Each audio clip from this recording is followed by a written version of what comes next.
語聞き流し10分間、名作リスニング、英語テキストと MP3 ダウンロード、その他の物語は、ホームページよりご利用いただけます。88thpp.com 88thpp.com Chapter 10. The Lobster Quadrille. The Mock Turtle sighed deeply, and drew the back of one flapper across his eyes. He looked at Alice, and tried to speak, but for a minute or two sobs choked his voice. "Same as if he had a bone in his throat," said the Griffin, and it set to work shaking him and punching him in the back. At last the Mock Turtle recovered his voice, and, with tears running down his cheeks, he went on again.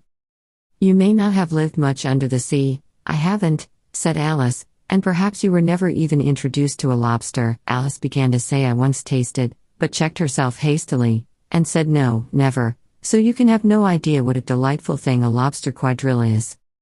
"No, indeed," said Alice. "What sort of a dance is it?"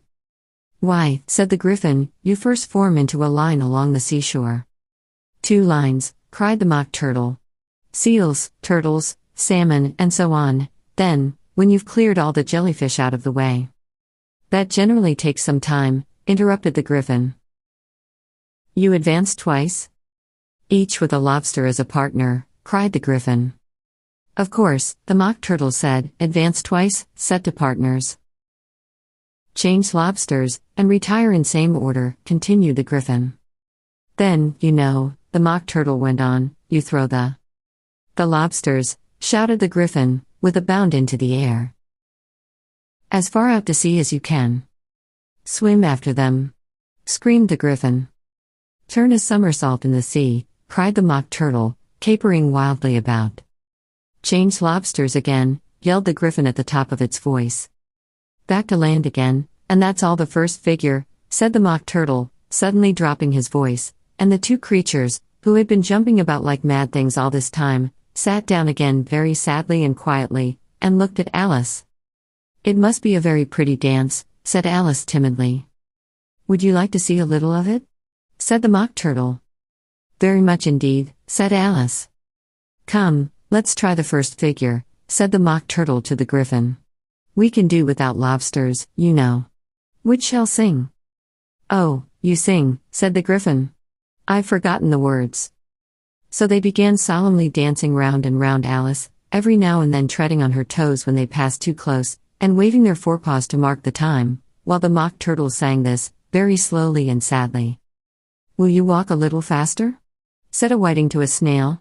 "There's a porpoise close behind us, and he's treading on my tail. See how eagerly the lobsters and the turtles all advance. They are waiting on the shingle. Will you come and join the dance? Will you, won't you, will you, won't you join the dance? Will you, won't you, will you, won't you join the dance? You can really have no notion how delightful it will be when they take us up and throw us, with the lobsters, out to sea." But the snail replied too far, and gave a look askance. Said he thanked the whiting kindly, but he would not join the dance. Would not, could not, would not, could not join the dance. Would not, could not, would not, could not join the dance. "What matters it how far we go?" his scaly friend replied. "There is another shore, you know, upon the other side. The further off from England the nearer is to France.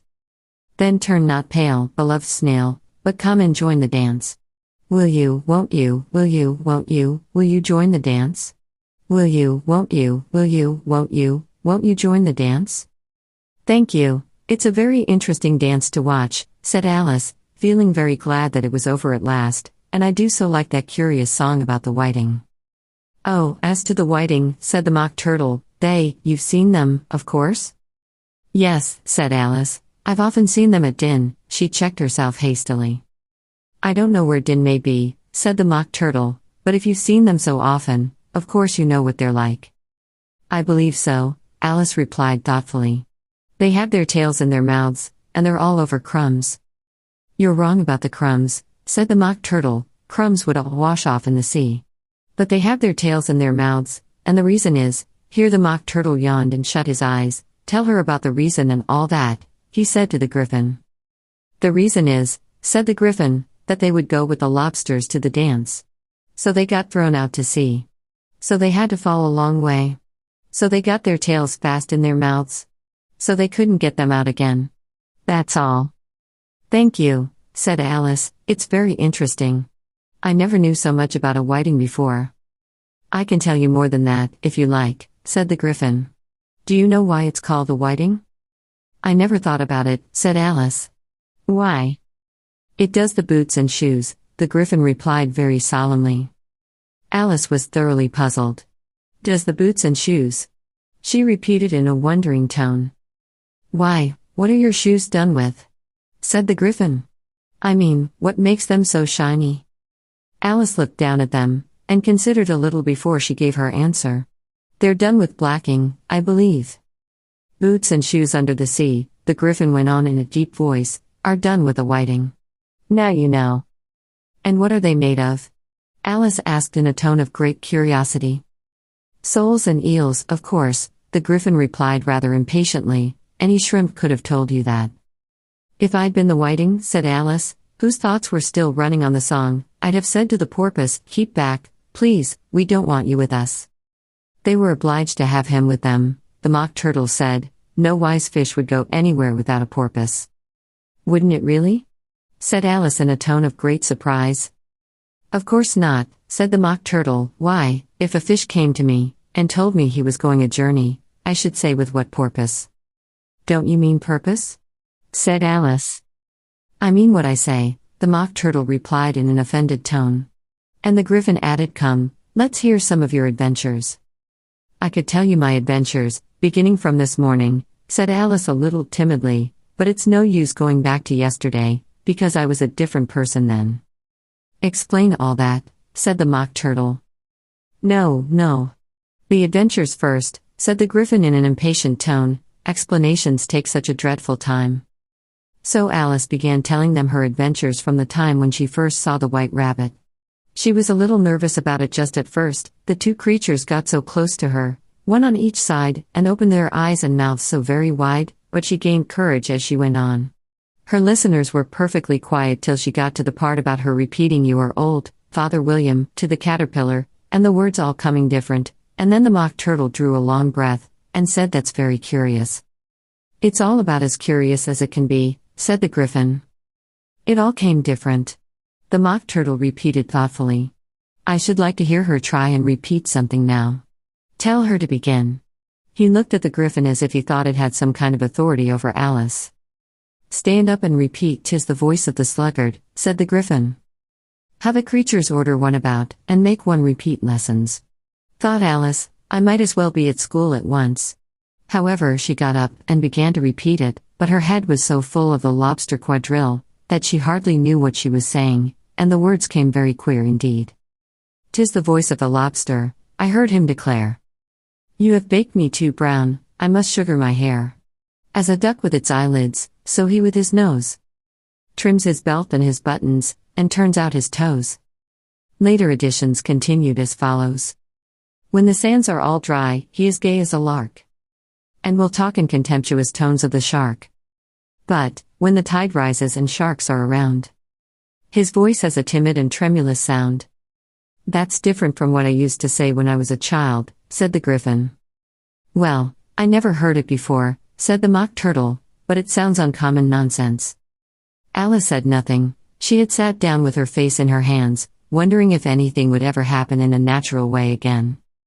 I should like to have it explained, said the Mock Turtle. She can't explain it, said the Griffin hastily. Go on with the next verse.